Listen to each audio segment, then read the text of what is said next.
Welcome to Chillin' 101. We hope this video helps. In this video, I will explain how to make fat loss soya chunks. First, let's get started with the preparation. You'll want to take about 1 cup of dry soya chunks and place them into a bowl.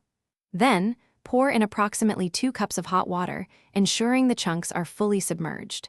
Let them sit for around 10 to 15 minutes until they become wonderfully soft and plump. This simple step is key for a great texture. Once your soya chunks are soft, it's time for a very important step. Drain them thoroughly in a colander, making sure no water remains. Now, take small handfuls and firmly squeeze out every bit of excess water. This not only removes any lingering raw soya aroma, but also ensures your chunks will absorb flavors much better during cooking. It's a small effort for a big taste difference.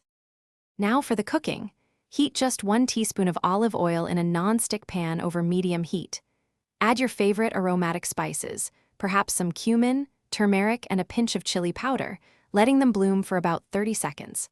Then, toss in your well-squeezed soya chunks along with a generous amount of colorful, chopped vegetables like bell peppers and onions.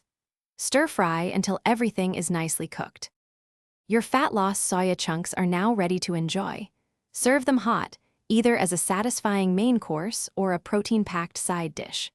Remember, soya chunks are a fantastic source of plant-based protein, offering about 52 grams of protein per 100 grams.